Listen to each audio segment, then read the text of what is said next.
ऊर्जाले भरिपूर्ण राशि, आफ्नो अधिपति जमाउन सक्ने राशि। पहिलो राशि मेष राशि। नमस्कार, यहाँलाई कार्यक्रम दिव्य ज्योतिषमा स्वागत छ। म उपस्थित भइसकेको छु ज्योतिषी तथा वास्तुविद सन्दीप खनाल। हाम्रो यो आजको कार्यक्रममा मङ्सिर महिना अर्थात् मार्ग महिना पनि भनिन्छ। यो महिनामा ग्रहहरूले पर्ने के कस्तो प्रभावहरू परिरहेको छ लग्न राशिहरूमा भन्ने कुराहरूको जानकारी दिन आजको कार्यक्रम सेटमा उपस्थित भइसकेको छु। सुरुवात गरौँ। पहिलो राशि मेष राशि। मेष राशि हुने जातक जातिकाको लागि अष्टम स्थानमा सूर्य, बुध र मङ्गल यो तीनवटा ग्रहहरू अलिकति कष्ट भावमा गोचर गरिरहनु भएको अवस्थाले गर्दाखेरि चाहिँ आफ्नो पढाइमा, सन्तानमा, बुद्धिमा, ऊर्जामा, सोच्ने तरिकाहरूमा र आफ्नो मेन स्वास्थ्यमा एकदमै ख्याल गरेर अगाडि बढ्नुपर्ने कुराहरू प्रष्ट रूपमा देखिएको छ। यसले आफ्नो यदि तपाईहरू विद्यार्थी वर्ग हुनुहुन्छ भने पनि पक्कै पनि यसले पढाइमा अलिकति मन सोचे अनुसारको मार्क्सहरू हासिल गर्न नसक्ने, अलिकति टेन्सन दिन सक्ने खालका योग भएको कारणले गर्दाखेरि यो प्रभावहरू, नकारात्मक प्रभावहरूलाई आफ्नो जीवनमा असर कम होस् भन्नको लागि आइतबारको दिन ओम गृहिणी सूर्याय नमः, ओम गृहिणी सूर्याय नमः, ओम बुम बुधाय नमः, ओम बुम बुधाय नमः बुधबारको दिन पारेर पक्कै पनि यो मन्त्र जप गर्नुहोला। यो एक महिना मङ्सिर महिना अलिकति स्ट्रगल गर्नुपर्ने खालको यो देखिएको छ। त्यसै गरी चौथो स्थानमा बृहस्पति गोचर गरिरहनु भएको अवस्थाले गर्दाखेरि मन चाहिँ अलिकति प्रफुल्ल हुने, आफ्नो कामहरूमा चाहिँ केही रुकावट कामहरू छ भने पनि यो मङ्सिर महिनामा कामहरू बनेर जाने खालका योगहरू देखिएको छ। यदि तपाईँ विद्यार्थीहरूलाई पढाउनुहुन्छ, तपाईँ टिचिङ लाइनमा हुनुहुन्छ, कर्म गरिरहनु भएको छ, काम गरिरहनु भएको छ भने पक्कै पनि सफलता हजुरको हातमा छ भन्ने कुराहरू चाहिँ यो महिना प्रष्ट रूपमा देखिएको छ।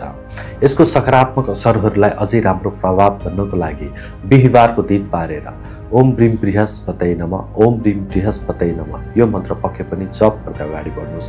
पक्कै पनि हजुरको मनमा समृद्धि, मनमा सुख साधनाहरू चाहिँ बढेर जान्छ भन्ने कुराहरू प्रष्ट रूपमा देखिएको छ। त्यसै गरी पञ्चम स्थानमा केतु गोचर गरिरहनु भएको अवस्थाले गर्दाखेरि हजुरहरूको लभ लाइफ, लभ रिलेसनसिपहरू छ भने यो टाइममा चाहिँ ब्रेक हुन खोज्ने, ब्रेकअप गराउने खोज्ने यस्ता चान्सहरू पनि भएको कारणले गर्दाखेरि विद्यार्थी वर्ग, स्टुडेन्ट वर्गहरूको लागि चाहिँ पढाइमा अलिकति नकारात्मक असरहरू गराउन सक्ने र यदि तपाईँहरू टेक्निकल सब्जेक्टमा चाहिँ आबद्ध भएर पढिरहनु भएको छ भने चाहिँ त्यसमा चाहिँ केही हदसम्म राम्रो गर्छ भन्ने कुराहरू यो केतुको प्रभावले दिइरहेको छ। यो केतुको नकारात्मक प्रभावलाई अझै कम गर्नको लागि बुधबारको दिन पारेर ओम केम केतवे नमः, ओम केम केतवे नमः यो मन्त्र जप गर्दै अगाडि बढ्नुहोस्। पक्कै पनि सफलता हजुरको हातमा रहन्छ भन्ने कुराहरू प्रष्ट रूपमा देखिएको छ। हाल चलिरहेको गोचर अनुसार राहु लाभस्थानमा हुँदाखेरि अति नै राम्रो योग देखिएको छ। नसोचेका ठाउँहरूबाट चाहिँ आफूलाई लाभ गराएर जाने, पैसाहरू आम्दानी र आकस्मिक धनहरू प्राप्त हुन्छ भन्ने कुराहरू प्रष्ट रूपमा देखिएको छ। यो राहुको प्रभावलाई अझै सकारात्मक, अझै ऊर्जावान बनाउनको लागि ओम राम राहवे नमः, ओम राम राहवे नमः यो मन्त्र जप गर्दै भैरवहरूको सेवा गर्दै अगाडि बढेको खण्डमा पक्कै पनि यो राहुले हजुरहरूलाई यो महिना पूर्ण लाभ दिन्छ भन्ने कुराहरू प्रष्ट रूपमा देखिएको छ। त्यसै गरी द्वादश स्थानमा शनि गोचर गरिरहनु भएको अवस्थाले गर्दाखेरि चाहिँ यो शनिले खर्चहरू पनि बढेर जाने, आफ्नो यता लाभ पनि देखिएको छ, खर्चहरू पनि त्यत्तिकै बढेर जाने कुराहरू पनि देखिएको छ।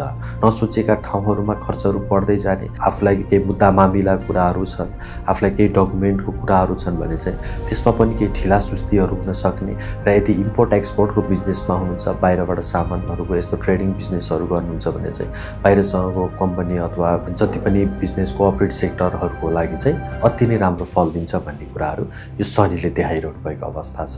शनिबारको दिन पारेर ओम शम शनिश्चराय नमः, ओम शम शनिश्चराय नमः यो मन्त्र जप गर्दै अगाडि बढ्ने, अशक्त मानिसहरूको सेवा गर्दै अगाडि बढ्ने र शनिबारको दिन पारेर पिपलमा जल चढाउने यति काम गरेको खण्डमा पनि पक्कै पनि र हनुमानजीको उपासना गर्ने र त्यो गर्नाले शनिलाई एकदम राम्रो प्रभाव पर्छ र शनिले हाम्रो जीवनमा दिनुहुने फलमा अझै राम्रो बढुवा भएर जान्छ, राम्रो बढेर जान्छ भन्ने कुराहरू प्रष्ट रूपमा देखिएको छ। मेष राशि हुने जातक जातिकाको लागि शुभ अङ्क 9 अङ्क रहन्छ भने शुभ बार मङ्गलबार रहन्छ र शुभ रङ रातो रङ देखिन्छ।